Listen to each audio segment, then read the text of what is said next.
Año 360 a.C. El monarca macedonio Pérdicas III acaba de fallecer tras una severa derrota ante los ilirios y toda Macedonia se encuentra al borde del colapso absoluto. Ilirios, tracios y peonios se lanzan sobre sus fronteras mientras Atenas amenaza sus costas. Alejandro II y Pérdicas III habían ocupado el trono y habían muerto. El hijo de este último era solo un niño y la situación del reino exigía un monarca fuerte. Los macedonios en armas aclamaron al más joven de los tres hijos de Amintas III, Filipo, de la línea de los Argéadas, en medio de una situación crítica para el reino. Esta endeble Macedonia, en los márgenes de la Hélade, era considerada un reino semibárbaro por los griegos, siempre bajo la influencia de las potencias griegas o del imperio persa, y a menudo objeto de las incursiones de las tribus bárbaras del norte. Y a pesar de unos inicios tan poco prometedores, la expansión macedonia con el nuevo monarca será imparable, contemplada por los griegos con una mezcla de asombro y miedo. El artífice de tal cambio fue Filipo II de Macedonia, militar y estadista del más alto nivel, inteligente y pragmático, que debió su éxito tanto a sus triunfos militares como a la diplomacia, la política y la propaganda. La lección que aprendiera el joven Filipo en Tebas, aunque valiosa y dilatada, no se limitó a los tebanos Pamenes, Pelópidas y Epaminondas, sino que se extendió a los bien conocidos Agesilao, Ifícrates o Jasón, entre otros, que demostraron la importancia de disponer de un ejército experimentado y bien preparado. A ello, Filipo sumaría su capacidad de innovación y adaptación, su experiencia y su aptitud para el ámbito de la guerra. Filipo reforzó la autoridad monárquica al tiempo que formó uno de los ejércitos más poderosos de la historia, con el que creó el Imperio Macedonio y sentó las bases del potente poder militar que heredará Alejandro. Esta es su historia. Y esto es Que vuelen alto los dados. Bienvenidos, comenzamos.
Para contextualizar de manera más completa este programa, os recomendamos que escuchéis previamente el programa que dedicamos a Filipo II y la trilogía de programas sobre su hijo, Alejandro Magno.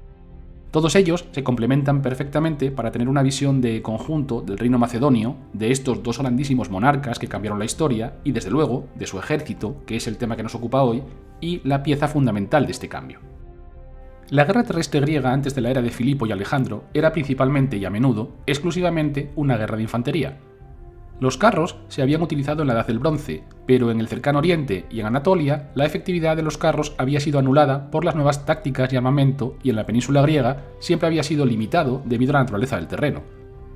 Las dificultades de la topografía crearon problemas similares para el caballo descalzo. Aunque algunas regiones como Tesalia y Beocia eran más propicias para la guerra de caballería, el número de tropas montadas estaba limitado por el costo del mantenimiento de los caballos y pocos jinetes estaban realmente entrenados para luchar en formación de caballería. Y así fue como la naturaleza y la economía hicieron a los soldados de infantería griegos. A mediados del siglo VIII a.C., los griegos habían comenzado a desarrollar el armamento y el estilo de combate cuerpo a cuerpo que llamamos guerra hoplita, en la que los soldados luchaban en filas, normalmente de a 8 hombres en profundidad, aunque esta profundidad variaba según el número de soldados que cada ciudad-estado podía reunir para la batalla y la longitud de la línea. El hoplita era, por lo tanto, un soldado de infantería fuertemente armado que recibía este nombre tal vez porque opla, en plural, significa armas en general.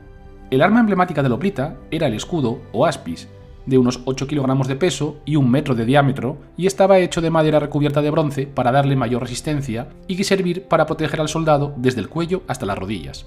También estaba protegido por un casco que protegía la cabeza y la mayor parte de la cara, una coraza de bronce y a menudo grebas.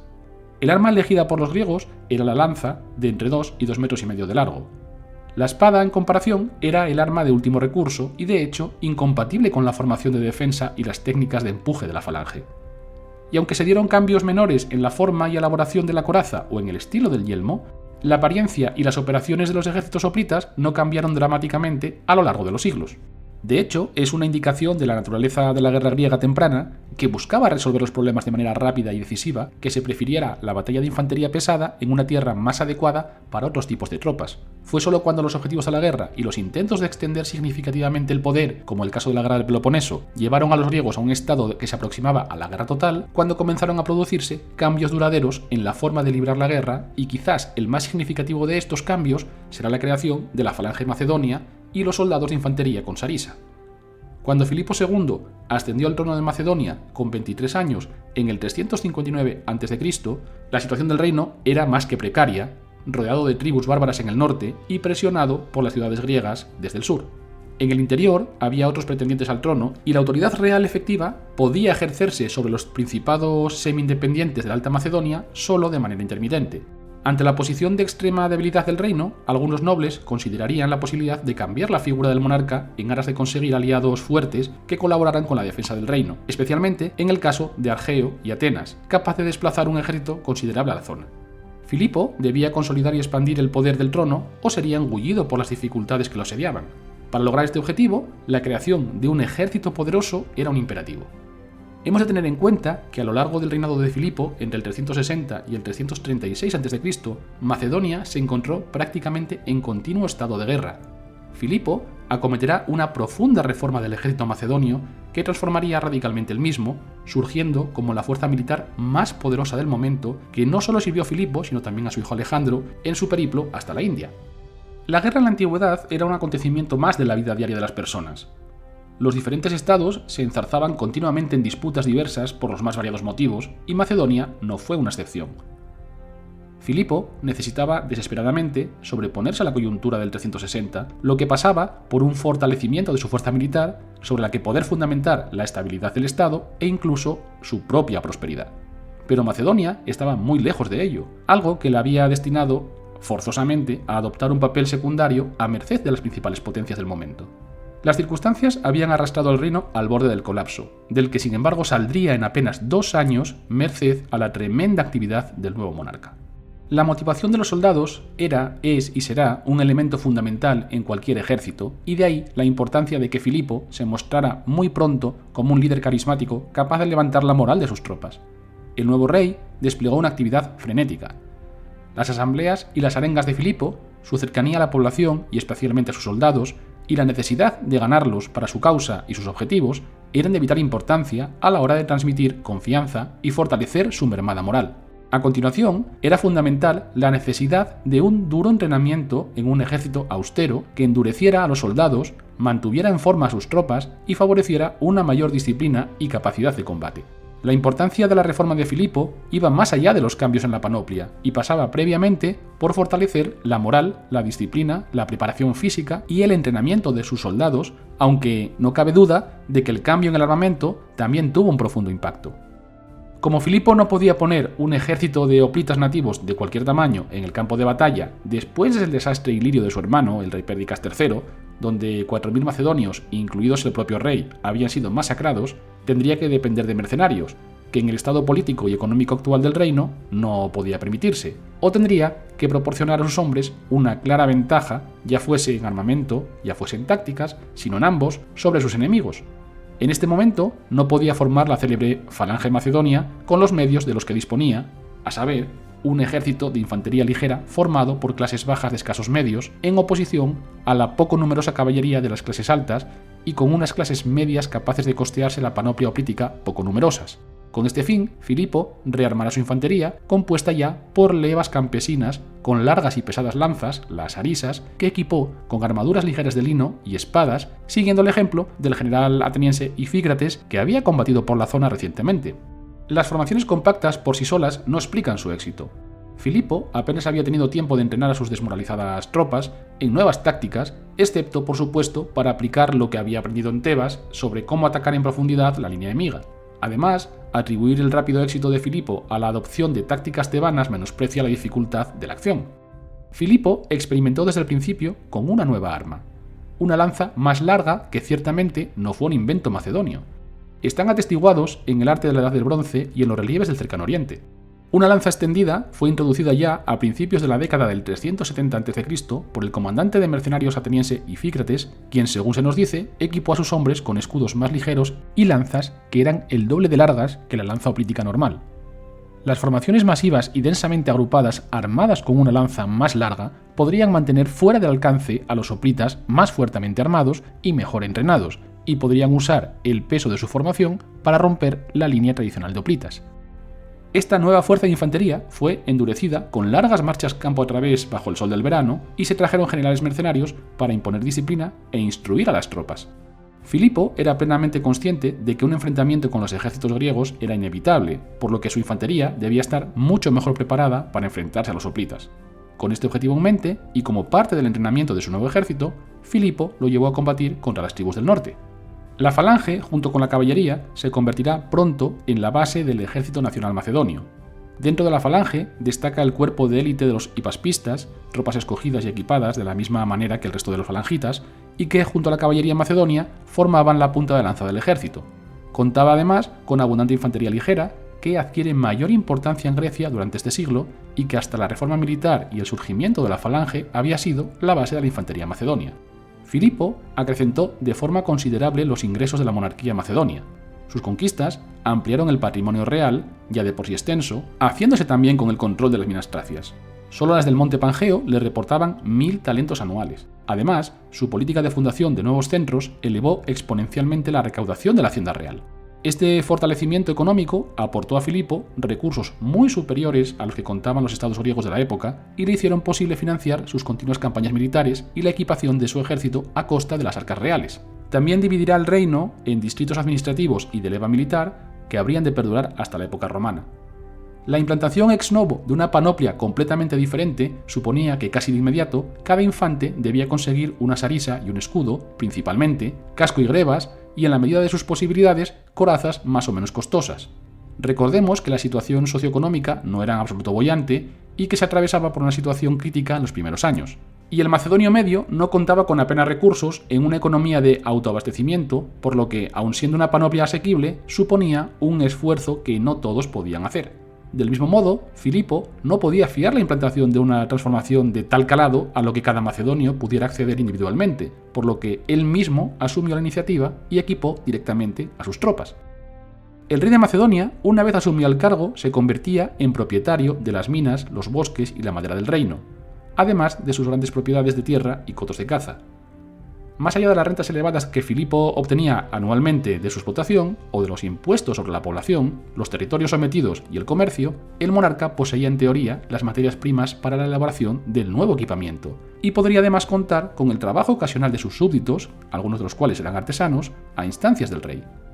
Así pues, Filipo disponía de la materia prima y de la fuerza de trabajo, por lo que establecerá nuevos talleres de fabricación estatal o reales de armamento normalizado o estandarizado.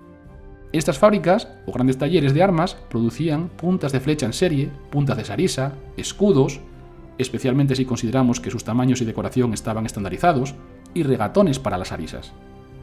La existencia de estas fábricas implicaba la existencia de grandes depósitos de armas destinados a acoger las armas entregadas a los soldados en época de guerra. Las batallas en el mundo griego se habían decidido hasta ahora por las maniobras de la infantería pesada, los hoplitas, que habían sido equipados cada vez más ligeramente durante el siglo IV a.C., abandonando gran parte de su armadura. Esto les permitió ejecutar sus evoluciones tácticas en el campo de batalla con velocidad y sin demasiada fatiga. Sin embargo, y frente a la práctica habitual entre los griegos, Filipo creó una gran fuerza de caballería, la más poderosa de la época, fuertemente equipada para actuar como el cuerpo de ruptura de su ejército. Al principio solo tenía unos 600 compañeros de caballería.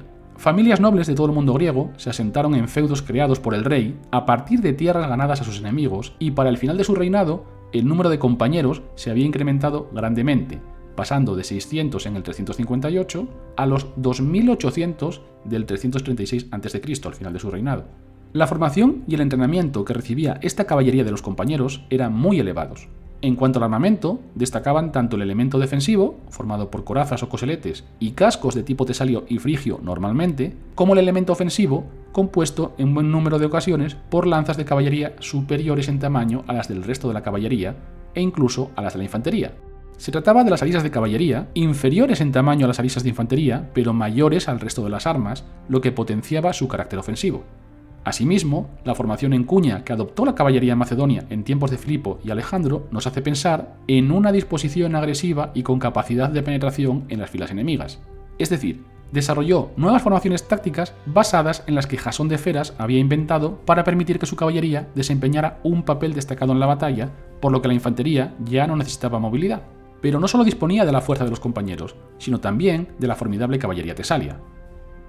Pese a que actualmente se debate sobre la capacidad de esta caballería a la hora de enfrentarse con una formación de infantería pesada que no hubiera perdido el orden, carga que hasta entonces ningún tipo de caballería había osado realizar, ni siquiera la tesalia, esta dejará ahora de ser un mero apoyo para convertirse en el arma ofensiva por excelencia. Era capaz de golpear con gran velocidad allí donde surgían huecos o en los flancos del enemigo, y demostró su superioridad frente a la caballería enemiga en todos los enfrentamientos de que tenemos constancia. Lo más probable es que la caballería macedonia contara con el apoyo de su propia infantería a la hora de enfrentarse a la infantería pesada, en cuyo caso tendría más posibilidades de imponerse al aprovechar la debilidad del enemigo y el apoyo de la infantería. Cada uno de los cuerpos del ejército debían actuar en connivencia con el resto, completándose unos a los otros. Así, en algunas de las batallas, la infantería de la falange presentaba batalla con sus arisas, mientras que la caballería asestaba el golpe en algún flanco o aprovechaba los huecos surgidos merced a la presión de la propia infantería. Esta combinación de tropas y una sabia dirección del ejército darán a Filipo la mayoría de sus victorias. Asimismo, estos se servían de la alta preparación y veteranía de sus tropas, tanto en el combate como fuera de él. El punto fundamental en la táctica de Filipo, que heredará Alejandro después, será la de la concentración de tropas en uno de los flancos, el cual debía asestar el golpe definitivo sobre el ejército enemigo. La influencia de Epaminondas y su orden oblicuo es más que evidente. Sin embargo, los ejércitos de Filipo y Alejandro ofrecían un mayor número de posibilidades que los ejércitos griegos, ya que los puntos fuertes macedonios no se limitaban a la infantería pesada, sino que también a la caballería macedónica y tesalia. Así, en un buen número de ocasiones, este golpe fue asestado por medio de la caballería y de los hipaspista, que además servían de nexo con el resto de la falange. Finalmente, las persecuciones tras la victoria daban el mazazo definitivo a las descompuestas fuerzas enemigas. Y así, cuando el enfrentamiento final llegó en el 338 a.C. en la batalla de Queronea, los hoplitas griegos se hicieron pedazos contra las sólidas líneas continuas de la falange macedonia más fuertemente equipada. Tras el éxito en la batalla de Queronea, toda Grecia se unirá a punta de lanza bajo el mandato de Filipo en la Liga de Corinto, pero el rey fue asesinado a la edad de 46 años, justo antes de que pudiera lanzar su expedición prevista contra el imperio persa. Aunque el primer año de reinado de su hijo Alejandro estuvo empeñado en restablecer el control macedonio sobre Grecia y los Balcanes, el nuevo rey encontró tiempo para introducir algunos cambios en el ejército heredado de su padre. Introdujo la lucha con bastones de madera en el programa de entrenamiento y la caballería reemplazó el casco frigio por el beocio, que le dio más protección en cara y hombros contra el tajo de espada. También ordenó al ejército que se afeitara oficialmente para negarle al enemigo un asidero en el combate cuerpo a cuerpo. Y aunque afeitarse se estaba volviendo popular en toda Grecia, muchos de los miembros más antiguos de la corte se negaron a deshacerse de sus barbas rizadas. Como es bien conocido, todos los ejércitos griegos de la época se hallaban subdivididos en unidades menores y disponían de una cadena de mando relativamente efectiva. Sin embargo, y a excepción del ejército lacedemonio, del ejército espartano, al que hemos dedicado también un programa en que huelen alto los dados, de los mercenarios y de algunos cuerpos especiales o de élite como el batallón sagrado, ni los soldados ni los generales desempeñaban esta función a tiempo completo ni constituían un ejército profesional. De hecho, como el poder político y el poder militar marchaban íntimamente unidos, los generales griegos contaban con una posición política y social elevada, siendo su cargo a menudo elegido en el ámbito civil y guardando relación con algunos aspectos políticos. Por consiguiente, ante el escaso desarrollo de lo que podríamos llamar profesionalismo, la cadena de mando era relativamente sencilla y el nivel de organización de estas milicias ciudadanas ciertamente bajo. En Macedonia, como en el propio Estado, el ejército estaba mandado por el rey y por generales extraídos del círculo cortesano. El monarca gozaba de plenos poderes en el ámbito militar y no estaba sujeto a limitación o restricción alguna en campaña. Del mismo modo, tampoco debía rendir cuentas de sus actuaciones a su vuelta, como era el caso de los reyes espartanos o de los estrategos griegos. Los ejércitos de Filipo y Alejandro fueron capaces de vencer en poco tiempo a los hasta entonces invencibles hoplitas o a las innumerables tropas de Darío. Se trataba, como veremos a continuación, de un ejército especializado y eficiente, caracterizado además por su fuerte espíritu nacional, equipado con un armamento superior y cuyo despliegue en combate recogió muchas de las enseñanzas griegas del periodo precedente. ¿Qué fue lo que distinguió al soldado de infantería macedonio del hoplita griego? Los principios detrás de las reformas de la infantería macedonia y las razones del éxito de la falange son bastante claros. A diferencia de muchos de los estados griegos, a Macedonia no le faltaba mano de obra, sino que más bien carecía de grandes centros urbanos y de una sólida clase media de la que conseguir hoplitas que pudieran permitirse su propio equipo militar. Por otra parte, el soldado macedonio no era el típico agricultor griego que cultivaba la tierra a la que estaba atado tanto por la naturaleza intensiva de la mano de obra de la agricultura como por el calendario agrícola. Muchos macedonios eran pastores que atendían y seguían a sus rebaños según las estaciones y cuyos deberes podían ser realizados en muchos casos por los viejos, los jóvenes o las mujeres. De esa clase de campesinos, resistentes y acostumbrados a la vida sencilla, los reyes macedonios podían sacar soldados profesionales a tiempo completo que sin duda se verían atraídos por la perspectiva de completar sus ingresos más bajos con el saqueo. Y así, en poco tiempo, los pastores macedonios cambiarían las infructuosas labores en las escarpadas rocas y peñascos de Iliria y Tracia por el botín en el este. El ejército macedonio se reclutaba de forma regional, ya con anterioridad al propio Filipo. El grueso de la infantería pesada, los pecetairoi, o compañeros de a pie, y que ascendían a unos 9.000, eran claramente levas regionales comandadas por miembros de sus propias aristocracias. De ahí que se nos hable de la unidad, los taxis, compuesta por los orestianos y los lincestios, y de otra compuesta por los tinfeos, al igual que oímos hablar de escuadrones de caballería, los ilai, reclutados en ciudades como Anfípolis, Antemus y Apolonia. En lo que respecta al campesinado macedonio y sus gobernantes tribales, esta organización reflejaba el antiguo patrón de vida en los cantones montañosos que solo recientemente se habían fusionado con el gran estado macedonio. Estaban orgullosos de sus orígenes y eran leales a sus comandantes, por lo que la escuela de formación de los futuros oficiales, los paides basilicoi o pajes reales, estaba ubicada en la corte de Pela, donde los hijos de los nobles de la Alta Macedonia servían como útiles rehenes y eran instruidos para colocar las necesidades del Estado por encima de las de la región. Como ya hemos mencionado, una de las prioridades de Filipo fue el entrenamiento constante al que sometió a su ejército hasta convertirlo en una fuerza de combate efectiva dotada de una férrea disciplina capaz de maniobrar y de vencer. De hecho, este riguroso entrenamiento de sus soldados constituyó, sin lugar a dudas, una de las claves en la revolución militar introducida por Filipo y quizá el principal motivo de sus victorias militares. Filipo, tras haber mejorado la organización de sus fuerzas y haberlas equipado adecuadamente para la guerra, llevó a cabo constantes ejercicios y maniobras con los hombres completamente equipados, nos cuenta Diodoro.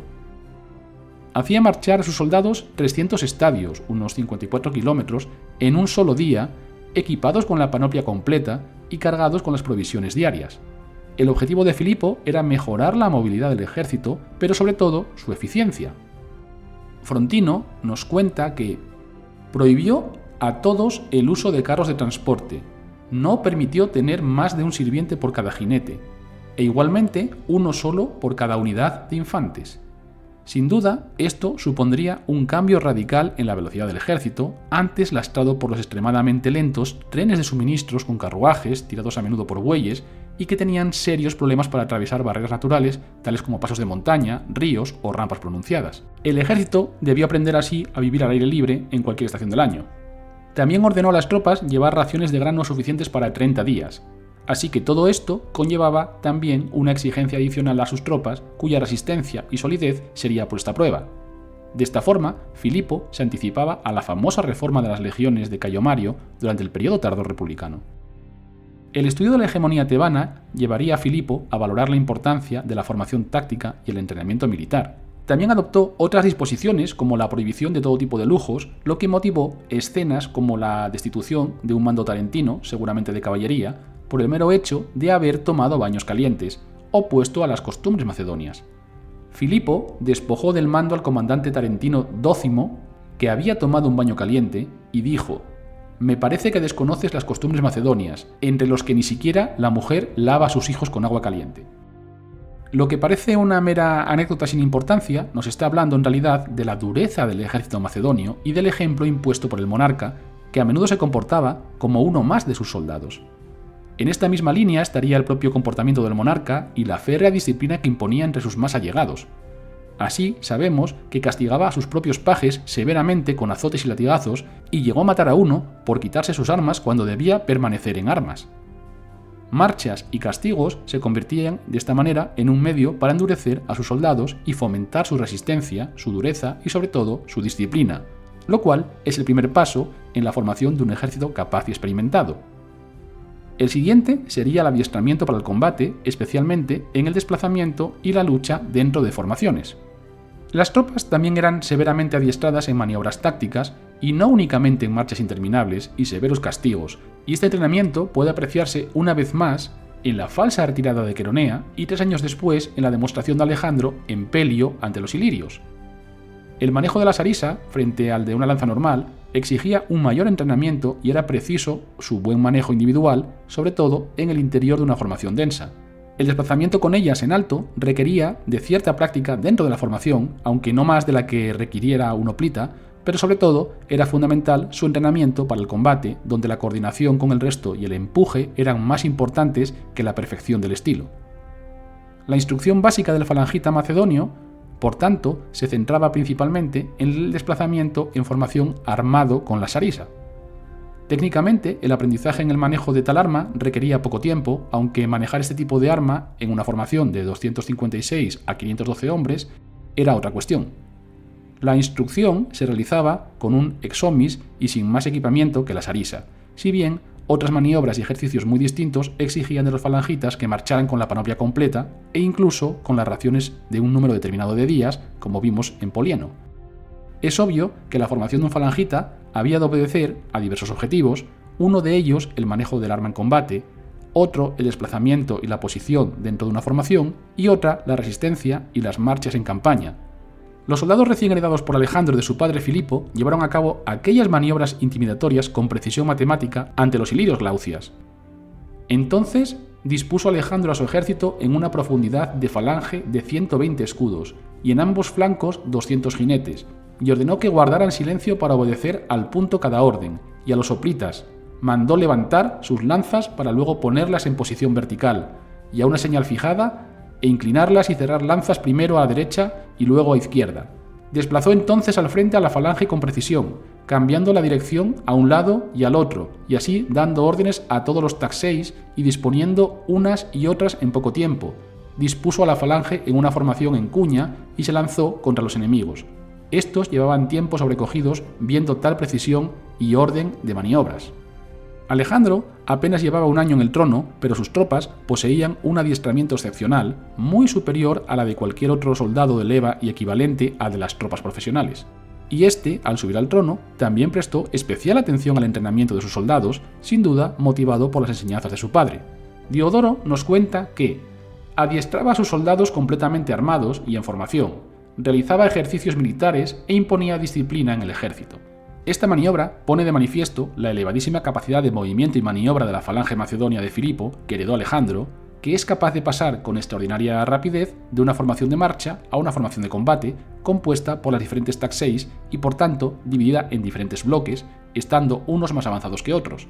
Tal despliegue sobrecogió al enemigo, lo que pone una vez más de relieve el orden y precisión con el que se ejecutaban las órdenes, y tanto fue así que esta maniobra, fruto del duro entrenamiento, infundió verdadero terror en el enemigo, que huyó antes de que se produjera la carga macedonia. Así pues, el entrenamiento era fundamental para mejorar la cohesión y el orden compacto dentro de la formación, como parte de una masa organizada, ya que el falangita era un mero elemento más dentro de formaciones compuestas por miles de hombres que deben conocer su puesto exacto y saber cómo realizar desplazamientos al unísono con el resto. Debemos tener muy presente que este desplazamiento en masa se podía complicar sobremanera en una circunstancia de combate, en pleno caos y sin visibilidad, y ello podía fácilmente producir cortes en las líneas, lo cual era a menudo fatal. Era pues fundamental que el falangita conociera a la perfección su posición y los pasos a seguir para situarse en formación y no entorpecer a sus compañeros, especialmente una vez que se daba la orden de bajar las arisas. Pese a que hoy en día desconocemos los pasos a seguir en caso de rotura o pérdida del arma, de haber recibido alguna herida o de que el falangita quedara completamente exhausto durante la batalla, debemos suponer que los falangitas de las primeras filas, que eran sustituidos por los siguientes, lo harían sin duda desplazándose ligeramente hacia la izquierda al pequeñísimo pasillo que quedaría entre la cadena de sarisas en horizontal y sus camaradas a la espalda, y tratar de hacerlo lo más rápido posible para no entorpecer así a sus compañeros. Otro de los puntos de unidad del ejército era el posible juramento de fidelidad hacia el rey, realizado por todos los varones macedonios en armas para con su monarca a su subida al trono. El gobierno de Filipo puede considerarse paternalista y cercano a su pueblo, lo cual reforzaría dichos lazos de unidad para con sus súbditos soldados, suscitando incluso veneración.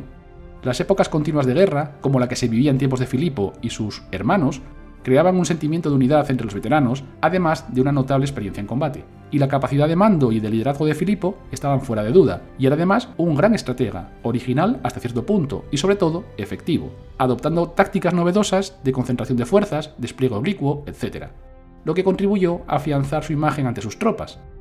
A ello, Filipo sumó otro gran punto a su favor, su riqueza, que entre otros, hacía que sus soldados supieran con certeza que iban a cobrar su paga de parte de su rey. Pero el liderazgo del ejército macedonio no correspondía solo al rey, sino también a sus oficiales, muchos de los cuales eran elegidos por méritos propios, especialmente los mandos inferiores como el de Carca, e incluso se podían también crear lazos por medio de vínculos homosexuales, del mismo modo que el batallón sagrado. Podemos considerar, por tanto, a las milicias macedonias de Filipo como tropas tan experimentadas que su capacidad en combate se acercaría o superaría en muchos casos a la de los soldados profesionales debido al entrenamiento al que éste las sometió al comienzo de su reinado, así como a su experiencia en el combate y a la disponibilidad de estas por parte del rey.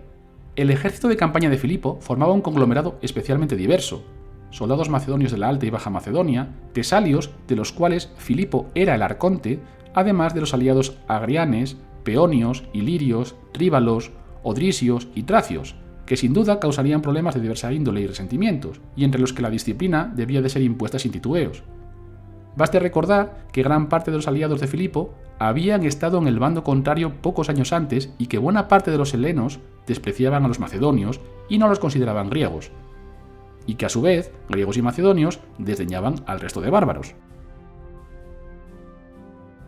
A la cabeza del ejército se encontraban los oficiales del Estado Mayor, la Guardia Personal y otros generales. En el entorno inmediato del monarca encontraremos en primera instancia a los compañeros del rey en su sentido estricto, un título cortesano que no puede confundirse con el de los compañeros de la caballería. Estos combatían en la Ile Basilique junto al rey, actuaban como consejeros e incluso recibían de éste cargos diversos de mando. En campaña, el alto mando del ejército tenía su centro en la tienda real, lugar en el que el rey reunía al consejo. La tienda real formaba un pabellón de grandes dimensiones con una gran estancia y además armería, vestíbulo y las estancias del rey. Este dispondría de chambelanes electos por su fidelidad y capacidad que regulaban también el acceso a la persona del monarca y asimismo de cierta cantidad de augures habituales entre los ejércitos helenísticos, como es el caso de Aristandro en la campaña de Asia. La vigilancia correspondía a los 7 somatopilaques u oficiales de Estado Mayor que mandaban por turno un destacamento de hipaspistas reales, el agema de los hipaspistas, un cuerpo suficientemente diferenciado y que hacía las veces de guardia del entorno real. Los pajes reales ya desde época de Filipo formaban un cuerpo muy característico en el entorno de la corte y servían también en campaña. Estos provenían de los hijos varones adolescentes de la nobleza, los basilicoi paides. Cumplían una finalidad múltiple. Educados en la corte junto a los hijos del rey, aseguraban por una parte la fidelidad de las principales familias a modo de rehenes, eran vinculados a la obediencia del rey y a la deferencia a la realeza, y realizaban incluso tareas serviles, pero directamente al monarca, lo que era considerado un honor. Una vez cumplida la mayoría de edad, pasaban a formar parte de los compañeros o servían como oficiales en la Guardia Real o en otras unidades.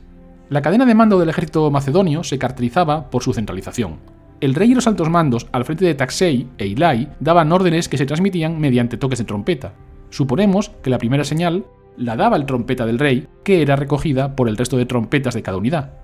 Los estandartes eran también un elemento necesario en el campo de batalla, como único medio en la antigüedad para ejercer un mayor control, un mando más efectivo y una mejor comunicación.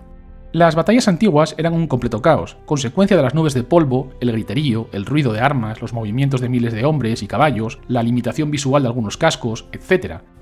Ello exigía que los soldados tuviesen una orientación y concentración enormes para poder ver y oír las órdenes, combatir y evitar la desorientación y la consecuente tendencia al terror y la huida.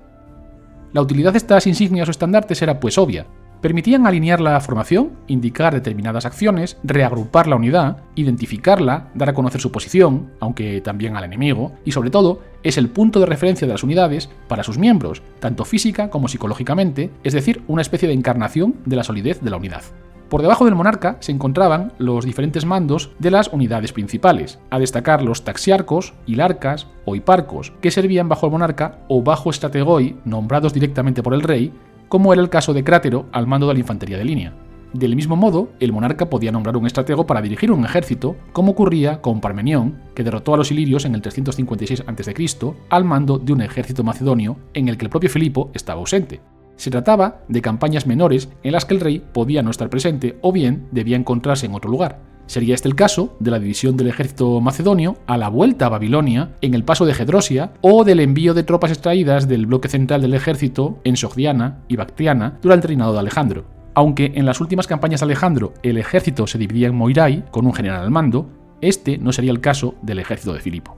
La administración del ejército tenía pues su epicentro en las cercanías del rey, ya en la corte, ya en la tienda real, si éste se encontraba en campaña. Estaba coordinada por un archigrammateus y pudo ya estar dividida en secciones, al mando cada una de ellas de un grammateus, que estaba asistido por varios episcopoi. Por regla general, los alimentos eran responsabilidad de cada soldado, que debía llevarlos desde su hogar, si se trataba de campañas breves y cercanas, aunque el ejército se alimentaba también con el producto del saqueo en territorio enemigo, y también podían adquirir los productos que necesitaban simplemente comprándoselos a la legión de comerciantes que acompañaban a cada ejército de la antigüedad, o en los casos en los que no fuera posible, se podía obligar a los habitantes de la región a abastecer a los soldados o al embargo violento.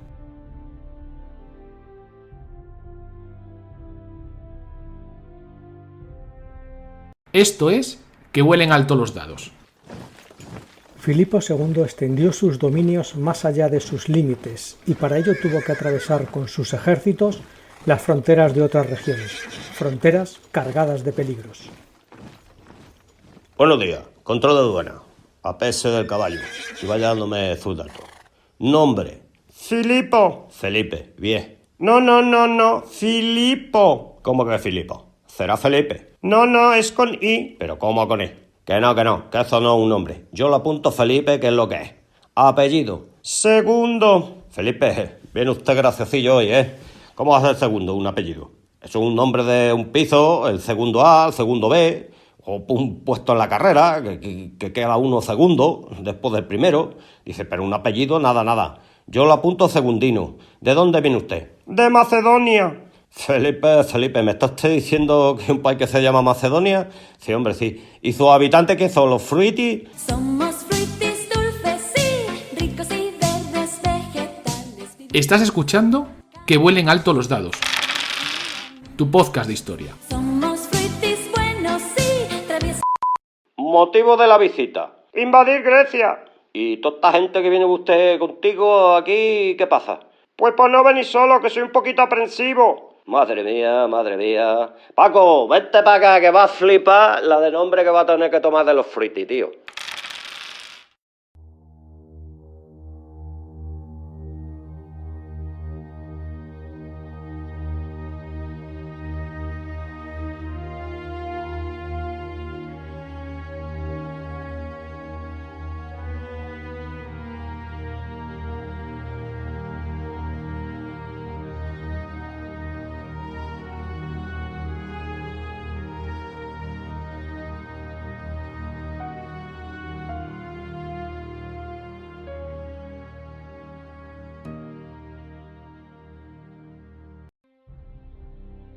En lo que respecta a las diferentes unidades y su composición, en el nivel inferior de la unidad táctica de infantería estaba la decas, que formaba una fila de la falange compuesta originalmente por 10 soldados, si nos atenemos a la propia etimología, pero que se expandió hasta los 16 mucho antes del reinado de Alejandro. Las decas formaban cada fila de la falange y normalmente estas se disponían en orden cerrado de 16 de profundidad, con cada hombre ocupando 1 metro cuadrado aproximadamente. Al mando de la decas estaba el decarca, que contaba con la ayuda del dimoirita, literalmente doble paga, situado en 9ª posición o en primera si se desplegaban líneas de 8 escudos. Por debajo de ambos había 2 decastateros, literalmente 10 estateras, situados en la 8ª y la 16ª posición, que ocupaban la última posición de cada línea, uno de ellos en las filas de 16 en fondo o ambos en el caso de las filas de 8 en fondo. La función de los dimoiritas y los decastateros, además de mandos inferiores, era la de ocupar la primera fila en la batalla. Los pezetairos ocupaban la última posición y su principal cometido era el de evitar la huida de sus compañeros y presionar hacia adelante. Todos estos suboficiales se denominaban así por la paga que recibían. Así, el pezetairos rondaba las 30 dracmas al final del reinado de Filipo, el decasteterai 10 estateras, que equivalía a unas 40 dracmas, el dimoirita cobraría 60 y el decarca, el jefe de fila de cada decas, un poquito más. El lochos era la unidad intermedia entre la línea o decas y el regimiento o taxis y estaba al mando de un lochagos. Los miembros de un lochos eran llamados lochitai y suponemos que cada lochos contaría además con un trompeta y un cierto número de sirvientes. El lochos era el equivalente a la compañía de infantería, si bien el número de decades que lo formaban no aparece en las fuentes y aún es controvertido. El lochoi estaba compuesto por 256 soldados, 16 decades, lo que equivaldría a un sintagma de época helenística, que a su vez sería también la unidad organizativa básica, incluso a efectos administrativos. Existe la posibilidad de que entre el lochos y la decas existieran otras subdivisiones, aunque desconocemos sus nombres y tamaños. Hemos de tener en cuenta que las dimensiones de los lochos complicarían la transmisión de órdenes, dado que, en palabras de Asclepiodoto, las órdenes en una formación de 8 por 8 escudos, unos 64 falangitas, se escuchaban con claridad, pero no al duplicar filas e hileras, en una formación de 16 por 16, que ya pasaban a 256 falangitas, con lo que fue necesario añadir varios heraldos de tropa, señalizadores, cornetas y ayudantes. Por consiguiente, cada taxis contaría al menos con 30 hectactoi, es decir, estos ayudantes que hemos mencionado. En época de Alejandro se adoptaron nuevas subdivisiones, como las quiliarquías y las pentacosiarquías, que eran unidades de 1000 y de 500 respectivamente. Así, la unidad mayor de infantería de línea macedonia era la taxis, que se encontraba bajo el mando de un taxiarco. Resulta llamativo que estos altos cargos, que podían llevar sirvientes y animales de carga, eran heredados en ciertas unidades dentro de una misma familia, según la zona de reclutamiento. El ejército macedonio se reclutaba, como ya hemos dicho, de forma regional, ya con anterioridad al propio Filipo. Por lo tanto, los lochoi eran reclutados y organizados por regiones y a su cabeza era nombrado por el propio rey un taxiarco de la zona. Y este a su vez nombraría a los lochagoi, que eran directamente responsables de la disciplina y la administración de cada lochos. Existía, por tanto, una clara tendencia a nombrar como mandos de las unidades regionales a aristoi de la misma zona, es decir, a aristócratas de la misma zona, aunque no siempre era así, especialmente fuera de la infantería de la falange. Se cree que cada taxiarco, al igual que los estrategoi macedonios, se situarían al final de la línea para desempeñar sus funciones y dar órdenes a los auxiliares y que estos las distribuyeran al resto de la tropa. Cada taxis estaba compuesto por lochoi, ya fueran estos 3 o 6, cifra esta última más probable, lo que nos daría un total de 1536 falangitas, y cada quiliarquía, a su vez, estaría integrada por 2 o 4 lochoi, 1024 falangitas. La mitad de una quiliarquía sería denominada posteriormente pentacosiarquía. Lo que sí es seguro es que esta división en taxeis y lochoi existía ya al menos en época de Filipo, fuera este o no el primero en hacerlo, y tuvo su origen en las tendencias griegas, aunque no espartanas, que en la época agrupaban a sus infantes en unidades de 1000 o de 1500 soldados. Como ya hemos dicho, la infantería en época de Filipo, y posiblemente anterior a él, procedía de reclutamientos y levas regionales. Durante el reinado de Alejandro, cada taxis estaba formada por hombres de los distintos distritos de Macedonia, de los que posiblemente obtenían su designación oficial. En la batalla de Gaugamela, Curcio menciona explícitamente la taxeis de la Oréstide y de la Lincéstide. En un ejército tan numeroso como el macedonio, no sería necesario que todos los macedonios entraran a servir en las levas del ejército cada año, sino que habría un sistema de turnos y cada región tendría su cuota, con un tamaño habitual de 10.000 soldados en cada ejército, salvo en un estado de emergencia que contaría con 20.000 soldados, además de oficiales. Con el tiempo, todo lo concerniente al ámbito militar se va a ir legislando y de ahí los códigos de Anfípolis y otros, ya que no en vano el ejército era la institución estatal más importante de Macedonia. Sin embargo, bajo el reinado de Filipo, tal legislación era aún inexistente y el reclutamiento obedecía más bien a los deseos y objetivos puntuales del rey. El reclutamiento no sería una tarea penosa y difícil de afrontar entre los macedonios si tenemos en cuenta las habituales victorias de Filipo, el establecimiento de soldadas y la probable obtención de botín en cada una de sus numerosas campañas. A ello hay que añadir además los incentivos de los ascensos para convertirse en decastateros, dimoirita o jefe de fila, cuyos sueldos eran relativamente elevados para un agricultor macedonio común. Recordemos que Macedonia no contaba con una clase media numerosa y la mayor parte de la población pertenecía a las clases bajas mayoritariamente agrarias o ganaderas, algunas semi-independientes de ingresos bajos y escasas propiedades. Tampoco sabemos si había algún tipo de límite al tiempo de servicio entre la infantería macedonia. Lo habitual sería la llamada filas ante una situación determinada y por el tiempo previsto que duraría la campaña, y después cada soldado regresaba a sus quehaceres cotidianos. El único caso excepcional fue la campaña de Alejandro en Asia, si bien en época de Filipo las campañas no durarían más de unos meses dentro del habitual periodo estival para la guerra, entre marzo y octubre. Las marchas, las restricciones, el entrenamiento, los castigos, etc., daban una idea de la dureza de los soldados macedonios del momento, criados en difíciles condiciones, con pocos medios, de baja extracción social, pero extremadamente leales a su rey. Fijémonos, por ejemplo, en la constancia de las campañas de Filipo durante prácticamente todos y cada uno de los años de su reinado, lo cual llegaría a ser asumido por sus súbditos como un servicio habitual a la corona, aunque obviamente no todos eran reclutados cada año, salvo casos muy excepcionales. Y los beneficios y la soldada macedonios fueron también en aumento. Milnes calculó que en los últimos años de Alejandro, un decastateras pudo cobrar 200 dracmas al mes, un dimoirites 300 y un soldado raso de falange 150. Un hipaspista o un algiráspida cobrarían más que un simple falangita. Pero el botín y la soldada no eran las únicas ganancias entre las tropas, que también perseguían ascensos, recompensas y otros reconocimientos. El ascenso a oficiales como premio al valor sería una práctica habitual en el ejército macedonio, exceptuando los cargos más altos. Otra forma de reconocimiento era la concesión de permisos, como en el invierno del año 334 al 333 a.C., en que Alejandro permitió a los soldados recién casados volver a Macedonia durante esos meses. A los caídos se les honraba con funerales militares y sus viudas recibían una pensión del Estado. La falange, junto a la caballería, se convirtió muy pronto en la base del Ejército Nacional Macedonio. Desconocemos el momento exacto en que se produjo el salto cualitativo entre el antiguo ejército macedonio, compuesto de infantería ligera de línea de baja calidad, y aquel, fruto de las reformas de Filipo, que se impondrá en Grecia y los Balcanes durante su reinado. La fuerza de la falange residirá en su masa de picas, en la que los lanceros de las 5 primeras filas proyectaban las puntas de sus arisas por delante de la formación y a intervalos de 1 metro. Así, mientras la falange permaneciera en orden cerrado, para cualquier enemigo que atacase frontalmente era prácticamente imposible romper la formación. No obstante, era preciso tener asegurados los flancos, ya que los piqueros no podían hacer frente con rapidez a cualquier ataque procedente de otra dirección que no fuese la del centro. Los pecetairos de las filas traseras colocaban sus picas en un ángulo de 70-80 grados y este ángulo iba decreciendo a medida que nos acercamos a la primera línea de combate. Esta formación además era eficaz contra las flechas del enemigo. La falange será el arma definitiva de los ejércitos macedonios, desempeñando el resto de unidades como infantería ligera, escaramuceros, caballería, un papel nada más que de apoyo. Actuaba como una fuerza de choque. Avanzaba hasta tomar contacto con el enemigo para, acto seguido, actuar aplicando toda su presión contra el centro de su línea.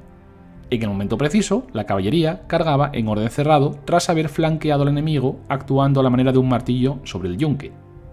La primera falange de Filipo estaba compuesta en su mayoría por pequeños propietarios, jornaleros y pastores de medios limitados, anteriormente mal armados y de forma irregular, y a los que Filipo debió ayudar con algunos elementos de la panoplia. Quizá los primeros de Carcas recibieran corazas de algún tipo o pudieran costeárselas gracias a su paga mayor. Por otro lado, las filas posteriores no tenían la misma necesidad de una coraza que las primeras filas, y dado que el único armamento fundamental era el escudo y la sarisa, en momentos de necesidad el reclutamiento englobaría a un buen número de tropas que no portaban ningún tipo de protección, o en el mejor de los casos, protecciones de baja calidad como el spolas. La adopción de la sarisa por parte de las tropas macedonias trajo consigo importantes transformaciones en el terreno militar, ya que se trataba de un arma esencial de la nueva falange macedonia introducida por Filipo. La sarisa era una larga pica de unos 7 metros de longitud y unos 5 kilos de peso que presentaba en un extremo un pesado contrapeso de bronce que permitía al lancero equilibrar la pica y al mismo tiempo proyectar por delante suyo los 2/3 restantes de la misma. El cornejo macho crecía abundantemente en diversas variedades, no solo en las colinas de Macedonia, sino también en Grecia y en las colinas occidentales de Asia que Filipo planeó conquistar. Las sarisas más largas se fabricaban uniendo 2 ramas escogidas en un tubo central de bronce que ayudaba a equilibrar el centro de gravedad del arma. Debían de ser fabricadas con una madera dura y resistente, como la madera de cornejo o de fresno, ya que debían aguantar el golpe seco sobre una armadura o un escudo enemigo sin quebrarse, lo que resultaba más complicado que en una lanza normal por su enorme longitud. Además, debían mantenerse rectas y no combarse. Y finalmente, debían de ser también ligeras. Fuera de la falange era inservible y un estorbo en las marchas, razón por la cual estaba dividida normalmente en 2 partes que se unían solo para la batalla, para facilitar su manejo y garantizar la movilidad del ejército. Por tanto, una característica esencial de la sarisa va a ser este dispositivo de acoplamiento, que le dio al arma mayor robustez, mejorando el equilibrio y disminuyendo la curvatura, aunque la madera de cornejo es sorprendentemente resistente. Del mismo modo, este dispositivo también permitía desarmar el arma y transportarla en 2 partes, y debió de facilitar la reparación o sustitución de partes dañadas. La tipología de las puntas y su tamaño eran variables, y el tamaño de las lanzas no se ajustaba a las mismas, sino, en todo caso, al tamaño del portador, sin ser esta, en ningún caso, una regla matemática. El asta estaría dividida en 2 mitades de cornejo unidas por un tubo central, tendría 3 centímetros de diámetro y no se ensancharía en el centro, ya que el tubo eliminaría la vibración y por tanto no se precisaría un grosor mayor. El peso total para una sarisa de 7 metros rondaría los 7 kilos. La sarisa era un arma de difícil manejo. Se utilizaba en una formación cerrada en la que cada lancero ocupaba un frente de 1 metro, había una formación incluso más cerrada en la que ocupaban medio metro, conocida como escudos cerrados, y que progresivamente fue ganando en profundidad, convirtiendo a estas unidades en formaciones poco maniobreras que precisaban de un terreno llano y abierto para poder operar. El empleo de la sarisa dentro de la formación incluía no solo la habilidad para herir con la punta al enemigo, sino también las precauciones necesarias para no herir a los compañeros con el regatón, ya que en torno a 1,5 metros se proyectaría por detrás del falangita. El falangita de la sexta fila y las inmediatamente posteriores irían sosteniendo la sarisa en diagonal, más verticales en las filas posteriores de forma gradual, de modo que colaborarán en la protección contra dardos y proyectiles de trayectoria oblicua que cayeran sobre la formación. Las filas traseras podían dar media vuelta, bajar las lanzas y ponerlas en posición horizontal para formar un rectángulo compacto si era necesario. A causa de la longitud de la sarisa, las puntas de metal de las 5 primeras filas sobresalían, quizás en una serie escalonada, más allá de la primera línea de compañeros de a pie. Podían marchar en columnas, en rectángulos o en cuñas, ampliando la primera línea mediante la reducción de su profundidad a filas o pelotones básicos de 8 hombres, o apretándola y estrechándola a 16, 32 o incluso en un momento de crisis a 120 hombres. Las primeras filas eran las mejor pagadas y estaban formadas por las tropas más experimentadas de la unidad. Marcando el ritmo, podían girar sobre sus talones y avanzar en ángulo, y si ponían las arisas en posición vertical, podían contramarchar o dar una vuelta completa. Si después las bajaban y las ponían en horizontal, podían dar media vuelta. Ante una carga enemiga, clavaban las arisas en tierra y se preparaban de manera conjunta, dejando menos de 1 metro de distancia entre cada hombre, de tal modo que los pequeños escudos atados a sus espaldas quedaban contiguos. La formación cerrada con los escudos se adoptaba generalmente para recibir una carga y se lograba insertando la mitad posterior de cada fila en los espacios entre las mitades frontales de la línea. En este momento, la profundidad de la falange era de unos 7 metros con cada hombre ocupando un codo, 1/2 metro aproximadamente. Sin embargo, ambas formaciones eran demasiado estrechas para maniobrar o avanzar de manera ordenada, por lo que antes del contacto con el enemigo, la falange se desplegaría en un orden abierto con una profundidad de 2 filas, con cada fila doble ocupando una fachada de 2 metros, formación conocida como orden profundo en el ejército de Alejandro. En todas estas formaciones, obviamente, el frente ocupado por la falange se mantuvo constante. Lógicamente, durante estas maniobras no se bajaría la lanza, ya que esto obstruiría la maniobra libre. La bajada de lanzas solo se ordenaría antes de la carga, que a veces se realizaba a la carrera si se requería un movimiento rápido para explotar la situación táctica. La carga se efectuaría al grito de batalla macedonio, alalalai, ofrecido a Énialos, el epíteto griego del dios de la guerra Ares. El avance previo, por el contrario, se llevaba a cabo en perfecto silencio, para dar al grito de batalla el máximo efecto psicológico. Debido a que la sarisa se empuñaba con ambas manos, también se debió cambiar el tamaño y la forma del escudo. En lugar del cóncavo escudo más grande del hoplita, el falangita macedonio ahora llevaba un escudo más pequeño, menos cóncavo, de unos 60 centímetros de diámetro, y que carecía de un borde. Este escudo era sensiblemente inferior al hoplita, similar en muchos aspectos a la pelta, por lo que ya en la antigüedad se utilizaba dicha denominación. El escudo tenía un cabestillo al codo y estaba suspendido sobre el hombro por un taali, pero dado que solo hemos encontrado restos de cubiertas metálicas, no hay certeza sobre la existencia de una empuñadura. Rodeaba el cuello y el hombro del falangita mediante tiras de cuero, dejándole libre el brazo izquierdo, lo que precisamente no suponía una especial merma en el manejo de la sarisa, que era lo que se buscaba. Sin embargo, debió de haber existido algo de este tipo, quizás hecho de cuero, o los pecetairoi que perdían su sarisa en combate habrían encontrado el escudo inútil. Además, los escudos tendrían grabada en relieve la estrella de 8 rayos de Macedonia. Completaban el equipo del soldado macedonio un casco de bronce y una espada. Una espada como arma secundaria, era un arma de emergencia, y los falangitas no solían entrenar mucho con ella. Como elemento de defensa pasiva, la infantería macedonia portaba una coraza de tela rígida que permitía cubrir el bajo vientre y las piernas sin estorbar al movimiento. Y es que el calor, las rozaduras, el peso excesivo y el agotamiento podían anular las ventajas de la coraza. De ahí que el linotórax, esta coraza de tela rígida, hubiera desplazado a la coraza de bronce al conseguir una dureza elevada disminuyendo el peso final a base de láminas de lino encoladas y endurecidas con vinagre y sal, reforzadas en ocasiones con escamas de bronce, lo que la hacía mucho más liviana y fresca, a la par que efectiva. Algunas de estas corazas podían incluir placas de bronce entre las láminas de lino.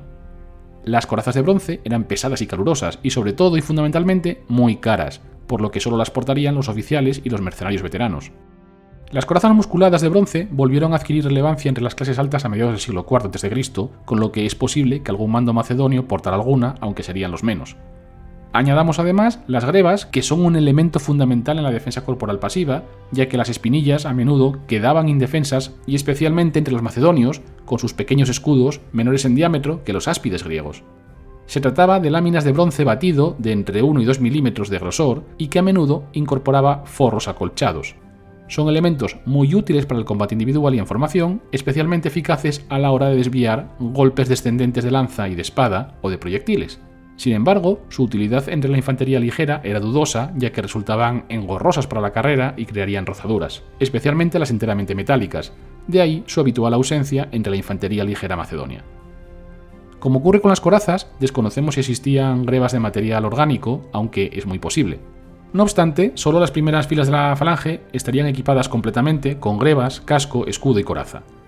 Parece que cada unidad se caracterizaba por vestir unos colores determinados, lo cual parece factible en un ejército ya completamente profesionalizado, como era el de la época de Alejandro, pero poco probable para la primera mitad del reinado de Filipo. El motivo principal para ello es que no había necesidad alguna, dado que el ejército de Filipo, y sobre todo su falange, estaban perfectamente diferenciados del resto. A excepción de Esparta, no existía ningún tipo de uniformidad en la vestimenta, si bien había otros medios para diferenciarse del enemigo, fundamentalmente el escudo. En todo caso, la mayoría de la equipación no estaba estandarizada y la irregularidad en el ejército macedonio era la norma, como era habitual en la época. No existía una tipología de casco, greba o coraza estándar establecida por las autoridades, más allá de las tendencias generalizadas y las modas, como ocurría con la vestimenta. La mayor uniformidad en armas y vestimenta fue un fenómeno posterior llevado a cabo en las legiones de Mario. La entrega de armas no afectaba a la armadura ni seguramente a los cascos y difícilmente a las grebas, elementos todos ellos prescindibles hasta cierto punto en la falange, a diferencia de la sarisa y el escudo, y cuya posesión debió de ser relativamente escasa en los primeros años de la falange. Es posible que los soldados macedonios, entrenados en el empleo de varias armas, portaran consigo lanza, jabalinas o algún otro tipo de arma ligera, si bien ello dependía de las intenciones del monarca y la campaña, ya estuviera esta destinada al choque campal o al asedio, puesto que en este segundo caso las armas ligeras eran mucho más útiles que la sarisa, del todo inservible en un sitio. El peso final de la panoplia completa sería muy variable en función de la calidad y la cantidad de elementos que se portaran, si bien oscilaría entre los 10 y los 19 kilos, dependiendo sobre todo de la posibilidad de que portaran un linotórax o no. pero también de que se contara o no con un par de grebas y del tipo de casco que emplearan, y todo ello hay que sumarlo al peso de las raciones y los utensilios de campaña. Un peso, por tanto, bastante inferior al del hoplita equipado con la panoplia completa, que rondaría los 30 kilos. Sabemos con certeza que en época de Alejandro los soldados de la falange se dividían entre los pecetairoi o compañeros de a pie y los hipaspistas o portadores de escudo. Pero junto a los pecetairoi aparecían unos astetairoi, cuyas características siguen siendo objeto de debate, mientras que en la segunda mitad de su reinado surgirían los llamados argiráspidas, cuya adscripción a los hipaspistas es muy probable, pero no segura. Los pecetairoi formaban originalmente un cuerpo de élite de la Guardia Real, eran la flor y nata de las tropas macedonias, hombres especialmente escogidos y que servían directamente al monarca. Constituían la fuerza de infantería más selecta de la antigüedad y merecen el prestigio que con demasiada frecuencia se reserva a los hombres armados con sarisas. Con posterioridad, este término se va a aplicar a la masa de la infantería de línea. Esta extensión del nombre a toda la infantería pesada debió de ir previamente acompañado por el cambio de nombre de los antiguos pecetairoi, llamados desde entonces hipaspistas. No sabemos qué porcentaje de la población pertenecía a esta primera unidad, ni siquiera cuál sería su panoplia, pero debieron de ser únicamente las clases sociales medias o altas que no pertenecían a la caballería y en especial los cuerpos de élite que combatían junto al rey, escogidos entre los mejores soldados los que conformaran los primeros pecetairoi. Estaríamos hablando, por tanto, de una minoría y serían mantenidos por el monarca. Es decir, Filipo contó con una unidad de pecetairoi de élite que combatían en primera línea como tropas de élite al estilo del batallón sagrado y que son mencionados ya en la victoria del 358 a.C. Los astetairoi, que vendría a ser como los mejores compañeros o los más cercanos, procedían de la Alta Macedonia, lo que les granjeó un nombre diferente del resto. En cuanto al armamento, pecetairoi y astetairoi difícilmente estarían armados de forma distinta, al ser tropas de línea perfectamente integradas en la falange. Formaron taxeis compuestos por falangistas de panoplia claramente macedonia, esto es, armados con sarisas y con el resto del equipo del infante pesado macedonio, y poco se diferenciarían del resto de la línea, más allá del nombre y quizá de algún elemento externo visible que no nos ha llegado. Los hipaspistas, algo que significa literalmente escudero o portador del escudo, constituían la unidad de élite de la infantería macedonia. Su reclutamiento se basaba en la posición social y no eran reclutados por regiones, sino que eran tropas escogidas individualmente por su fuerza física y valor, que servían en un mismo cuerpo y cuyo principal y único foco de lealtad era el rey. Los hipaspistas se dividieron en hipaspistas regulares y reales, los hipaspistai basilikoi. Aquellos que comandaban los hipaspistas regulares, como quiliarcas o pentacosiarcas, eran seleccionados sobre la base de su valor. En el año 334 a.C. componían esta unidad 3.000 efectivos divididos seguramente en los choi y más probablemente en 3 quiliarquías de 1.000 hombres cada una que en 2 taxeis. Además de la oficialidad habitual, su organigrama inferior sería igual al de los pecetairoi y conocemos de la existencia de un comandante general de los hipaspistas, el archipaspista, que era un noble macedonio designado por el rey. Una de las 3 quiliarquías estaba formada por la gema real, el cuerpo de guardia del rey, compuesto por hombres elegidos por sus características físicas y su capacidad de combate, similar a la ile real y de rango superior, llamados hipaspistai basilikoi, que figuraban todavía más próximos al monarca. Montaban guardia en la tienda del rey y le acompañaban en los asaltos a las murallas enemigas. No sabemos con seguridad cuántos eran los hipaspistas reales ni cómo estaban armados, pero sí que, junto al resto de la unidad, se situaban siempre en una posición de honor en las batallas, el extremo derecho, al lado de la caballería de los compañeros donde estaba Alejandro. Servían además como engarce entre la veloz caballería y el resto de la lenta falange y marchaban con el monarca en las veloces marchas junto a las unidades de infantería ligera y caballería, lo que indica que tenían una mayor movilidad que los pecetairoi. Por las funciones que cumplían, era obvio que los hipaspistas eran tropas más versátiles y móviles, lo que podía deberse a su condición física y su entrenamiento, a su panoplia o a ambos, y en algunas funciones y momentos concretos los hipaspistas debieron estar armados con lanzas o jabalinas, como sería el caso de las marchas o las funciones de seguridad y guardia. En batalla estarían armados del mismo modo que el resto de los pecetairoi. Los portadores de escudo eran tropas con 2 funciones.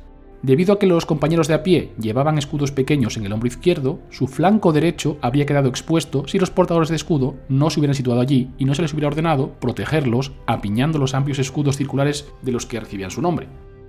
Servían, por tanto, como parte del bloque de los compañeros de a pie, conectándolos con el ala de los jinetes, estando así situados en la formación entre los pecetairoi y la caballería. También servían como tropas de asalto y para realizar incursiones nocturnas, escaladas y marchas forzadas, y la evidencia indiscutible de los relatos confirma que eran más ligeras y rápidas que los compañeros de a pie. Sin duda, no disponían de sarisas y es probable que dejaran atrás sus pesados escudos y armaduras cuando se adelantaban para realizar misiones de comando. Como tropas con un doble propósito, su forma física era extraordinaria.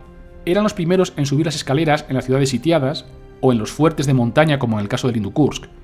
También fueron los primeros en atacar con fiereza a los elefantes en la India y destruir los carros con hoces de los persas. Durante la segunda mitad de las campañas de Alejandro comienza a aparecer un nuevo título, el de los argiráspidas, y está aceptado que provenía de los peculiares escudos plateados de los hipaspistas de Alejandro, con los que debían estar equipados este tipo de tropas al menos en los últimos años de su reinado. Parece ser que tal título vino a sustituir al de hipaspistas en los últimos momentos del reinado de Alejandro. Sabemos que era un cuerpo de veteranos de unos 3.000 infantes, como los hipaspistas, reclutados entre la falange. Da la impresión de que el título de estas unidades de élite macedonias tenía tendencia a variar al pasar de pecetairoi a hipaspistas y estos a su vez a argiráspidas, en el plazo de 1 a 2 décadas. Se trata de la misma unidad. Los primeros pecetairoi, sin duda, eran herederos de aquella tradicional formación de cuerpos de la Guardia Real que seguro se remonta a los antecesores de Filipo, con ese u otro nombre. Nombres que, como hemos visto, cambiaron en múltiples ocasiones. En el año 334, cuando Alejandro cruzó a Asia con el gran ejército, en él, los soldados de la falange macedonios eran unos 12.000, de los cuales 9.000 eran pecetairoi, esto es, 6 taxeis y 3.000 hipaspistas. En el periodo anterior tenemos las cifras totales para el ejército macedonio, con ocasión de campañas como las de Tebas del 335 o Queronea del 338 a.C., pero desconocemos en qué proporción estaban representados los aliados. Y es que el ejército de Filipo aumentaba a medida que lo hacía el territorio controlado por este, especialmente con la incorporación de nuevos aliados. Así, las cifras de 10.000 infantes y 600 jinetes que logró reunir en 358 fueron rápidamente superadas con la incorporación de la Alta Macedonia, el afianzamiento de las fronteras y la sólida imposición sobre territorios cercanos como Peonia, invadida el año anterior. En la primavera del año 334 a.C., cuando Alejandro congregó al ejército en Anfípolis para cruzar a Asia, disponía de unos 32.000 infantes y 5.000 jinetes. De ellos, la infantería macedonia de línea alcanzaría unos 12.000 hombres, a los que debemos sumar las fuerzas que quedaban con Antípatro en Macedonia y que son estimadas en otros 12.000. La mayor parte de los falangitas de la Alta Macedonia partirían con Alejandro, y si entre los macedonios que permanecieron en su patria quedarían sobre todo los de la Baja Macedonia, sería porque estos eran más dignos de confianza, pese a los 24 años que habían pasado ya desde su incorporación al reino. Dejó en Macedonia a las taxeis más leales y políticamente más estables bajo Antípatro para llevarse consigo a las de la Alta Macedonia, hasta hace pocas décadas dispuestas a desvincularse de la dinastía teménida y asegurar así al menos la estabilidad del reino. Recordemos que Filipo había muerto tan solo 2 años antes y el impacto del sistema de pajes y otras medidas era susceptible de ser insuficiente. Otro tanto ocurría con los aliados, muchos de los cuales debían obediencia solo desde hacía unos pocos años tras Queronea y la conocida reunión de Corinto. Durante el reinado de Filipo no tenemos constancia alguna de la presencia de hoplitas entre sus tropas de origen macedonio, aunque sabemos que había hoplitas en el ejército macedonio ya en el siglo V a.C., que provenían de griegos que vivían especialmente en las pequeñas ciudades de la costa y de la llanura. Tendrían unas rentas medias o altas suficientes para acceder a la panoplia y no serían especialmente numerosos. Siguieron formando parte del mismo durante el siglo IV y Filipo contaría con sus servicios como parte habitual de las levas de su reino. Su número se vería incrementado con las incorporaciones por parte de Filipo de Metone, Potidea, Anfípolis y el resto de poleis de origen griego que quedaron plenamente incorporadas al reino. Con Alejandro cruzaron numerosos hoplitas aliados y mercenarios y parte de sus macedonios pudieron estar armados como tales y muy posiblemente estos hoplitas macedonios formarán parte de los hipaspistas. A pesar de la aparición de la falange macedonia, la infantería ligera continuó desempeñando un papel fundamental en el ejército de Filipo II. Tendría su papel específico en las grandes batallas, asedios y escaramuzas, así como en las campañas relámpago en las que el papel de la infantería ligera pudo ser aún más destacado. Asimismo, las falanges en las batallas campales estaban guardadas en sus flancos por estas grandes unidades de infantería ligera aliada y mercenaria. Y sabemos que los miembros de la infantería pesada no perdieron su anterior capacidad en el empleo de armamento ligero. Filipo, como haría después su hijo Alejandro, empleaba en sus ejércitos tropas aliadas extraídas de las tribus y regiones sometidas, especialmente entre ilirios y tracios, que aportarían tropas armadas a la ligera y pequeñas unidades de caballería a las que Filipo sin duda recurriría en sus expediciones con un doble objetivo militar y político. A estas fuerzas se añadiría un cuerpo de ligeros macedonios que también contaría con arqueros u honderos. No conocemos la cifra de efectivos ligeros de origen macedonio con los que contaba Filipo, ya que la mayoría de los súbditos macedonios eran entrenados para servir en la falange. La escasez de fuentes nos obliga a extrapolar buena parte de la información del reinado de Alejandro, que empleó un nutrido número de tropas ligeras. Además, el ejército macedonio contaba con un cuerpo de arqueros o toxotai, a las órdenes de un estratego, que se dividía a su vez en compañías de 500 hombres bajo el mando de un toxarca. Asimismo, contarían con una unidad de arqueros cretenses, probablemente mercenarios. Estas unidades estarían equipadas al estilo cretense, con ese pequeño escudo que haría de ellos unidades muy versátiles. En cuanto a los agrianes, los tiradores de jabalinas, que ya habían jugado un papel destacado con Filipo, fueron sin duda la mejor unidad del ejército de Alejandro y posiblemente iban armados con peltastas. También contó con una nutrida unidad de infantes ligeros, lo que permite suponer cierta continuidad con la situación anterior, ya que difícilmente confiaría a estas tropas un papel tan relevante de no haber demostrado previamente su valía y de forma continuada durante la época de Filipo. La infantería aliada balcánica estaba compuesta por 3.000 tracios, especialmente odrisios, 3.000 ilirios, 1.000 tríbalos y entre 500 y 1.000 peonios y agrianes. Estas tropas servían a Alejandro en virtud de las obligaciones contraídas previamente con Filipo y eran enviadas por reyes o jefes dependientes de Macedonia. Aunque también aportaban algunas unidades de jinetes ligeros, la gran mayoría de ellos servía como infantería ligera. Y estarían armados con jabalinas y muchos de ellos con peltai al modo peltasta. Y los menos lo estarían con los más complejos arcos u ondas. Y por último, es posible que una pequeña parte de las fuerzas griegas aliadas no estuviera armada como hoplita, sino como infantería ligera. Parte de estas fuerzas de infantería ligera, sin duda, fueron empleadas ya por Filipo durante su reinado. Aunque Filipo había heredado de su predecesor máquinas para atacar lugares fortificados, contrató a su propio ingeniero griego, Polidó de Tesalia, y patrocinó sus inventos. Un conjunto de pruebas circunstanciales sugiere que el principio de torsión se inventó bajo los auspicios de Filipo II, que fue el primero que aplicó el resorte de un nervio o de una crin a una ballesta recientemente descubierta, duplicando su alcance y su fuerza.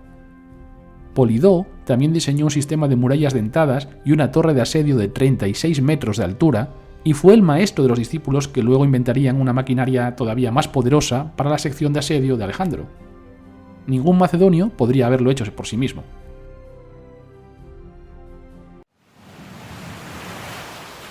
Hola, somos Alberto y Emilio y hacemos un podcast que se llama Navegando sin rumbo, donde queremos contarte anécdotas de misterio, cine, historia. Historia. ¿Qué sabrás tú de eso, grumetillo? A ver, ¿qué dijo Julio César al cruzar el Rubicón? Hombre, el capitán de Navegando sin rumbo, pues mire, le voy a decir lo que dijo. Dijo, que vuelen alto los dados. ¿Cómo? ¿Cómo osas decir eso? Contramaestre, al mar con este boquerón. ¡Andando, Perillán! ¡Vas a ver quién vuela ahora! Pero sí es cierto. Oiga, no me empuje, pero ¿dónde me lleva? Oiga, no. Capitán, ¿qué fue lo que dijo el César entonces? Pues sale a la Yasta o algo así. Sigamos navegando sin rumbo.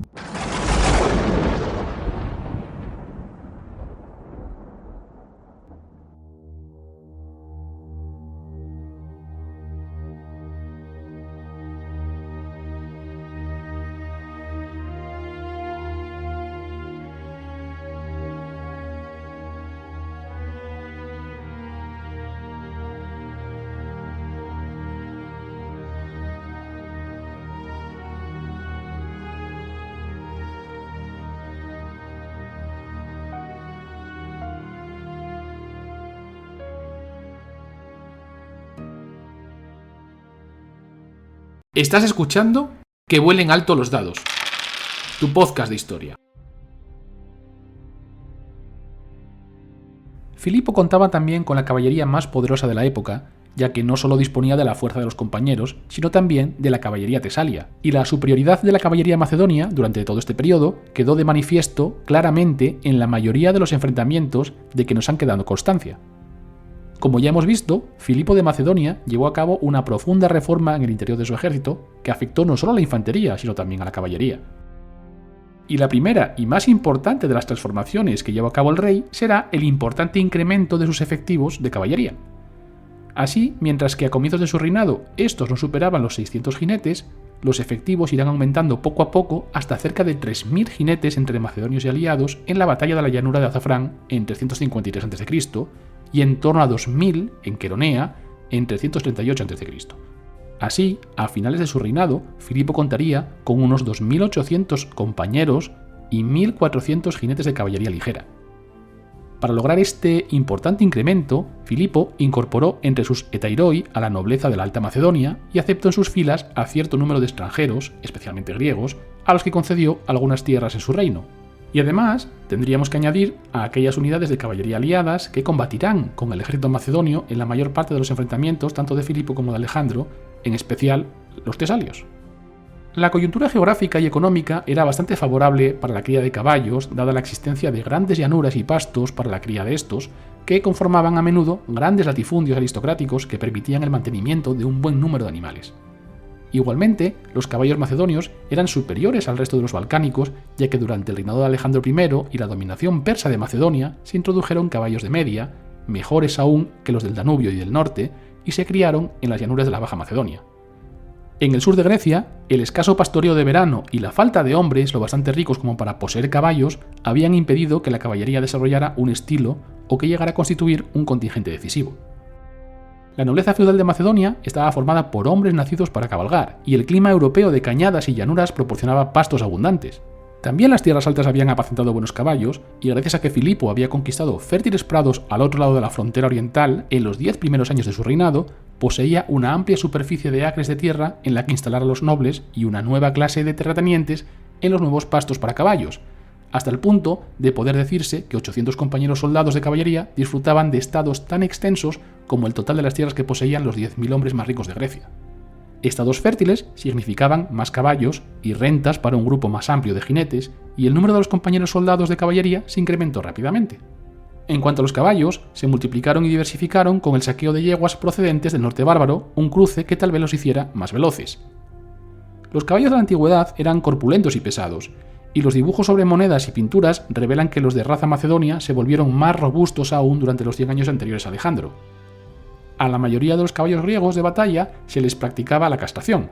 No obstante, es casi seguro que Filipo y sus cortesanos mantenían sementales cuidadosamente guardados.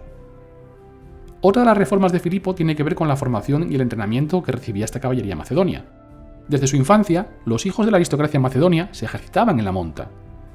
A la edad de 14 años, muchos de ellos entraban en el cuerpo de pajes del rey, y a los 18, tras concluir este periodo de entrenamiento, pasaban a formar parte de los guardaespaldas del rey o se convertían finalmente en los hetairoi, compañeros del rey. En cuanto a su organización, los compañeros estaban divididos en unidades de poco más de 200 jinetes y un cuerpo real de caballería compuesto por los jinetes más selectos al mando de un iliarca. La formación en cuña que adoptó la caballería macedonia en tiempos de Filipo y Alejandro nos hace pensar en una disposición agresiva y con capacidad de penetración en las filas enemigas. El jinete macedonio vestía el habitual peto de piel, lino o de metal, de diseños variados, y estaba equipado con protectores para brazos con vistas al combate cuerpo a cuerpo cuando tenía que utilizar la espada.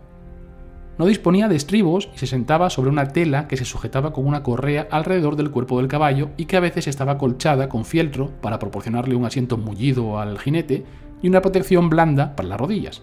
Sobre la túnica, atada con un cinturón, lucían una larga y suelta capa macedonia y un faldón con flecos de piel o de metal para proteger sus partes nobles. Los zapatos eran característicamente macedonios y, como las sandalias, dejaban el pie al descubierto y sin defensas. El armamento de la caballería macedonia era a grosso modo el mismo del que disponía el resto de la caballería griega. Los jinetes estaban equipados con cascos y corazas sin la impedimenta de los escudos y con espadas. Jenofonte recomendaba el uso de cascos de tipo beocio, que permitía una mejor visibilidad, si bien muchos de los macedonios debieron portar cascos de ala ancha del tipo tesalio o petasos. A todo ello se unía el empleo de la sarisa de caballería. La sarisa, representada en el mosaico de Alejandro, sería pues aquella característica de la caballería macedonia y estaría dotada de una punta ligera y de una segunda punta a modo de sauroter, pesada, y comprendería una longitud aproximada de 3,58 metros, equivalente a unos 8 codos. Su tamaño era menor que el de las sarisas de la infantería, pero superior al resto de las lanzas, lo que potenciaba su carácter ofensivo. Estas arisas eran sostenidas aproximadamente a 5 codos de la punta y 3 del regatón, de forma que su peso estuviera distribuido y su empleo fuese más cómodo. Junto a la sarisa, estos jinetes portaban una tira de cuero que ataba la sarisa a la cintura por el asta, dada la posibilidad de perderla en combate o de que se rompiera.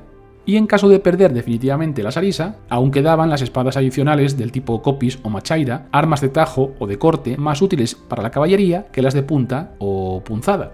No obstante, la caballería macedonia, al igual que hemos visto en el caso de la infantería, recibía instrucción en varios tipos de armas y se equiparían con sarisas, lanzas o jabalinas de acuerdo a las circunstancias. Los jinetes armados con sarisas se alineaban pues en una formación ligeramente más abierta, con más distancia entre filas y con las lanzas posteriores sobrelevadas, de forma que pudieran maniobrar con mayor facilidad. Una unidad de caballería macedonia debía confiar en la mayor longitud de su lanza, especialmente efectiva frente a la caballería enemiga o contra cualquier cuerpo a cuerpo de infantería ligera. La caballería pesada macedonia estaba especialmente preparada contra la infantería ligera y era capaz de causar estragos en sus líneas, siempre y cuando pudiera alcanzar su posición. Aprovechando su movilidad, flexibilidad y armamento, los jinetes podían cargar directamente contra los infantes ligeros o contra la caballería, utilizar armamento ligero para hostigar de lejos al enemigo o aprovechar la rigidez de las formaciones de hoplitas para amenazar sus flancos, su retaguardia o los puntos débiles que pudieran surgir en forma de huecos en la línea. Ello, unido a la apariencia intimidatoria de la caballería, solía tener un efecto devastador. Para lograr este objetivo, Filipo se ocupó de que su caballería pesada contase con una amplia tradición en la monta y de que sus jinetes recibiesen formación militar desde muy jóvenes, como ya hemos visto. Dado que, como hemos ya señalado, los estribos aún no se habían inventado, ante un choque, las piernas de los jinetes no tenían dónde apoyarse. Se supone que los jinetes se estabilizaban sujetándose a las crines, pero para que una carga fuese efectiva, ni siquiera este recurso era tan fundamental como el estribo. Las lanzas que llevaban no resistían el embate y los jinetes tampoco podían sostenerlas bajo el brazo. Sin embargo, los compañeros salían al encuentro del enemigo y lo atacaban con lanzas. Además, la caballería macedonia contaba con un cuerpo de promodroi o sarisophoroi, una caballería ligera y de exploración. Su número era inferior al de los compañeros, unos 600 jinetes divididos en 4 ilai, y sus funciones eran originalmente de exploración, reconocer el terreno, participar en misiones que requieren gran velocidad, apoyar los etairoi o incluso actuar como caballería de asalto. Su formación básica no era un bloque, sino una formación en cuña, afilada como el vértice de un triángulo. La caballería nunca había sido capaz de cargar contra un frente compacto de infantería pesada por medio de un ataque frontal, por lo que los compañeros rompían o confundían a la caballería de la ala enemiga y cambiaban entonces de dirección para cortar diagonalmente los flancos de la infantería en movimiento por el centro. Esta formación estaba adaptada para realizar en diagonal cambios en el recorrido, porque todos sus miembros ponían la vista en el líder del escuadrón como una bandada de ocas que volara en formación y por tanto seguían el ejemplo de su jefe. Así pues, el éxito de la caballería macedonia tuvo su origen en la calidad y cantidad de sus jinetes, que podían asestar el golpe definitivo en el momento y en el lugar precisos con una velocidad y una dureza pasmosas para la época. En estas circunstancias, la caballería dejará definitivamente de ser mero apoyo para convertirse en el arma ofensiva por excelencia, un cambio que forma parte de la tendencia evolutiva del siglo IV y de la que Filipo es el mejor exponente. La clave, más que la sarisa, fue el nuevo papel de la caballería, paralelo y complementario al de la infantería. Precisamente, será la coordinación entre las diferentes unidades del ejército macedonio lo que le dio su enorme superioridad, y la batalla de Queronea será el paradigma de dicha colaboración.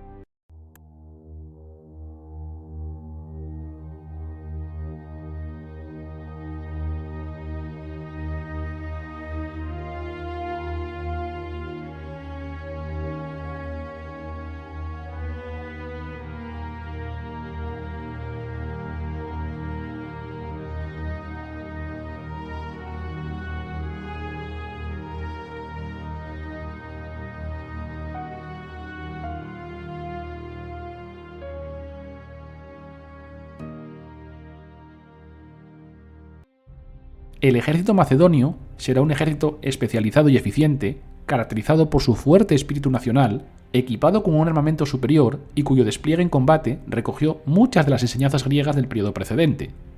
Filipo consiguió que su ejército se convirtiera en un elemento móvil y veloz, capaz de desplazarse a una velocidad inusitada para la época y en regiones escarpadas y de difícil acceso para grandes ejércitos, como era el sur de los Balcanes.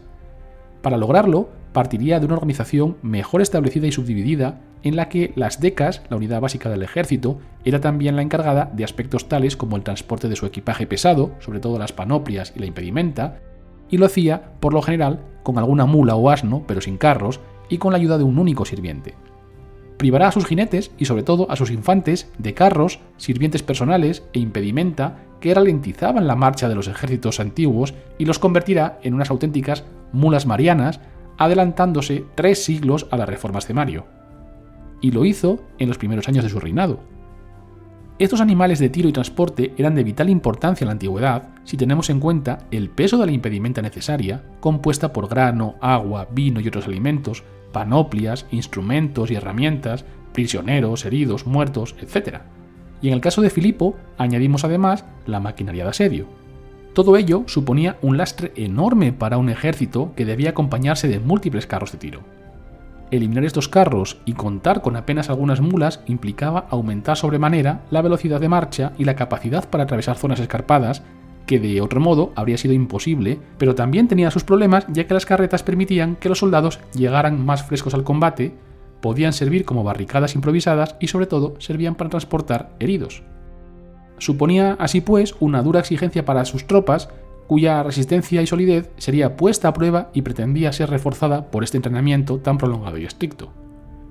En las marchas, los soldados macedonios dormían en tiendas y es posible que cada unidad contara con al menos una, quizá varias, y que durmieran todos los miembros unidos o muy cerca, con un número indeterminado de soldados por tienda que en origen pudo ser de 10, cuando las decas tenían ese número de miembros. Estas tiendas, hechas de piel, variarían según las necesidades, por lo que no serían iguales las empleadas en las montañas tracias o ilirias en periodos invernales que las empleadas en los calurosos veranos más al sur. Frente al aparente poco cuidado que ponían los griegos en la construcción de campamentos, los macedonios estaban rodeados por una trinchera defensiva y un muro interior. Para el establecimiento de estos campamentos era fundamental la seguridad del emplazamiento y la disponibilidad de madera, pastos y agua.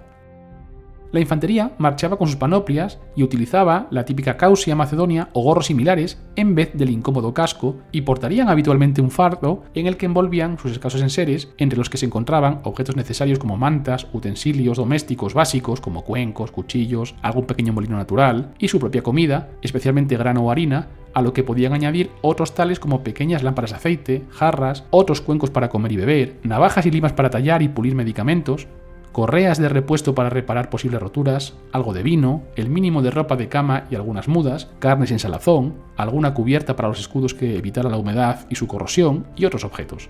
Los sirvientes de cada decas portarían los enseres comunes y quizá otros elementos cerámicos y leña seca. El botín era transportado individualmente o en los transportes de la intendencia junto a las piezas desmontadas de las máquinas de asedio.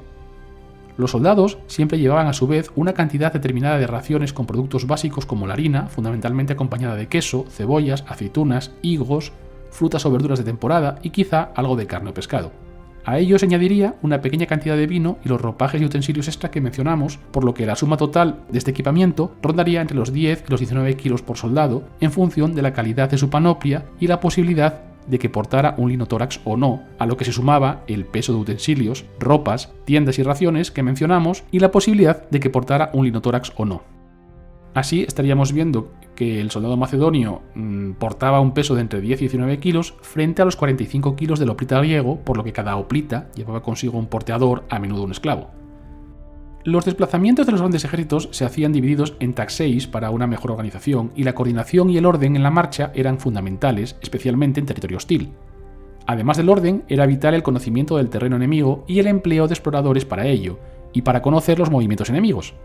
Se ha estimado que la velocidad media de un ejército griego en la época sería de unos 26 km al día aproximadamente, dato ampliamente superado por las tropas de Filipo, cuya velocidad, según Demóstenes, podía llegar a los 700 estadios en 3 días, lo que arroja una media de 41 km al día y que podía llegar a alcanzar los 54, como menciona Polieno. Una velocidad que solo sería superada en circunstancias muy excepcionales, como el desplazamiento de tropas siracusanas en 415 a.C., que en un día cubrieron 50 km, o la marcha de los espartanos hacia Maratón, en 490 a.C., que cubrieron 1.200 estadios en 3 días, una media de 70 km al día. La velocidad de un ejército de campaña tan numeroso, a la par que preparado como el macedonio, no tenía precedentes. En la Macedonia de Filipo, las comunicaciones dentro del reino eran fundamentales, ya que se trataba de un reino amplio y expuesto a los ataques y racias de las tribus vecinas. Filipo estableció una red de caminos, que después mejoraría Alejandro, de manera que no solo favoreciese las comunicaciones y el comercio, sino también el desplazamiento rápido de tropas de un lado a otro como respuesta rápida a los ataques externos, lo que disminuiría los tiempos y las distancias considerablemente. Los suministros y provisiones necesarias se adquirirían habitualmente durante las marchas, ya del territorio enemigo, ya de las caravanas de mercaderes que acompañarían a todo ejército antiguo y que ofrecían no solo comida, sino que también bebida, prostitución, juego, etc. Cuanto más prolongada y victoriosa fuera una campaña, mayor sería el tren de acompañantes y de equipajes, en cuyo botín se incluirían esclavos, concubinas, hijos ilegítimos, etc. En campaña y en batalla, el ejército macedonio impartía órdenes por medio de toques de trompeta. Avanzaban en columna de marcha, que en un momento dado podía cambiar de formación para adoptar un orden de batalla, y durante las marchas se mandarían exploradores que reconocieran el terreno y sus alrededores, lo que demuestra que en este aspecto el ejército macedonio aventajaba bastante a los ejércitos griegos de la época. En el campo de batalla, la caballería y la infantería eran las dos unidades básicas de Filipo, que él equilibró de un modo muy coherente. En el ala derecha, la caballería repartía golpes como un martillo, y en el centro, la infantería continuaba arrollando como una pesada prensa. Esta era su táctica habitual y también la de Alejandro, y se compensaba mediante la combinación de distintos armamentos. Ello ya les proporcionaba ventaja. Puesto que la infantería griega tenía tendencia a desviarse hacia la derecha, es decir, por el lado en el que se sostenía el escudo, los generales solían situar las unidades más potentes a sus respectivas izquierdas, y como resultado, nunca combatían. La izquierda y la derecha de los macedonios estaban igualmente equilibradas para desbaratar la formación del enemigo, y la infantería nunca se apartaba del centro. La caballería, como fuerza de choque, tenía el honor de decidir la batalla campal, generalmente al galope. Este método, si bien es bastante espectacular, es muy difícil de controlar debido a que las unidades de caballería eran un grupo indisciplinado, de sangre joven y de caballeros que solo responden a un ejemplo valeroso, incluso temerario. Alejandro les proporcionó este ejemplo, incluso más que su padre, y su liderazgo convirtió a los compañeros en la unidad de caballería más lograda de la historia. Por lo que sabemos, no había límites en el periodo de servicio de los soldados de infantería macedonios. Se les pedía que sirvieran cuando fuera necesario, durante el tiempo que fuera necesario. Pero la expedición panhelénica de Alejandro contra Persia fue excepcional. Incluso para los estándares antiguos, las demandas del ejército macedonio eran grandes. No solo se esperaba que hicieran campaña durante todo el año, independientemente de la estación, sino que de la conquista de Alejandro lo llevó desde los Balcanes hasta el Indo, a través de desiertos y algunos de los pasos de montaña más altos del mundo. Se ha estimado que el soldado de infantería que hizo campaña con Alejandro en Europa en 336-334 a.C. y luego se unió a la campaña asiática, había cubierto unos 33.500 kilómetros cuando Alejandro murió en Babilonia en el año 323 a.C., una media de 2.582 kilómetros al año. Y para muchos de ellos, este no fue el final. La infantería armada con sarisas será la unidad que más ambicionaron todos los estados griegos de la época que siguió, y los compañeros de a pie se convirtieron en la unidad más famosa de Macedonia. No obstante, su formación tenía muchos problemas, y quienes la vieron en acción con Alejandro lo sabían. En las batallas campales, los compañeros de a pie o bien actuaban poco o se separaban de la formación cuando se encontraban en terreno desnivelado. Antes de invadir la India, abandonaron totalmente la sarisa. Solo eran una fuerza de batalla decisiva si la caballería cargaba primero contra el enemigo, pero no podían mantener el paso cuando la caballería empezaba a galopar. Una vez que se partía el muro formado por sus sarisas, ya fuera por el carácter agreste del terreno o por incompetencia, los hombres que había en su interior eran extremadamente vulnerables. Tanto los compañeros como los compañeros de a pie eran tropas pensadas para territorio abierto y para cualquier tipo de clima. Sin embargo, el territorio agreste abundaba en Grecia, Tracia y Asia, y Filipo era un planificador demasiado versátil como para no tener en cuenta la cojera, las filas rotas y la imposibilidad de realizar cargas. A partir de 3 unidades diferentes, creó una unidad de escaramuceros que también podía luchar en primera línea. No había otras tropas que lucharan tan duro ni con tanta frecuencia. Había pues arqueros y honderos para una provocación de largo alcance, catapultas que disparaban flechas para cubrir a los hombres y para despejar las murallas, compañeros para cargas devastadoras, compañeros de pie para derrotar a la infantería desbaratada y portadores de escudo para misiones peliagudas y para proteger a las sarisas y a la caballería en un sólido y bien flanqueado frente de batalla. Filipo había entrenado al primer ejército permanente y equilibrado de los Balcanes y podía añadir a sus súbditos extranjeros, ya fueran la caballería pesada de los tesalios con sus formaciones en forma de diamante, los jinetes con armamento ligero, los lanzadores de jabalina de las tribus tracias o la infantería griega mercenaria que servía contra sus compañeros griegos sin ningún signo de reticencia. Sin embargo, el equilibrio era algo vano, sin la libertad de poder emprender una campaña cuando fuera necesario, y esta fue la última, aunque no la menor, de las innovaciones de Filipo. En los estados griegos, los ejércitos estaban formados por ciudadanos que se reclutaban a medida que era necesario, pero puesto que los ciudadanos también eran terratenientes, el ejército no podía ir a la guerra durante los meses de recolección. Solo en Esparta, donde 1 millar de aristócratas había terminado tiranizando a un numeroso cuerpo de siervos griegos, existía suficiente mano de obra en las haciendas como para apostar por un ejército permanente. Por medio de la conquista y el saqueo, Filipo había elevado a Macedonia a la situación de Esparta. Filipo llevó a su tierra unos 10.000 esclavos para que trabajasen en las minas y en las tierras de sus estados feudales, y el efecto general que tuvo la llegada de esta mano de obra esclava fue liberar a los militares macedonios de las obligaciones del calendario de los terratenientes y los agricultores. Así no se establecían diferencias entre el verano y el invierno, y no se reservaba una parte del año para la inactividad. El ejército de Filipo no solo estaba equilibrado, sino que también estaba respaldado por suficientes esclavos como para hacerlo móvil.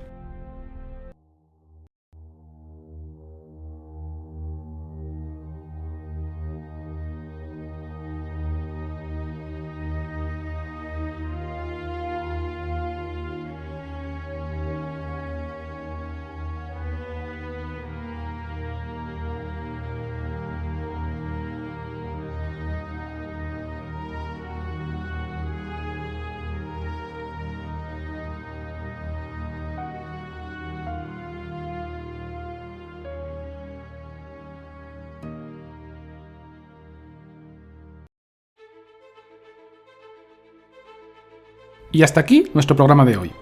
Anímate a suscribirte a nuestro podcast y a darle un me gusta a este programa si te ha gustado.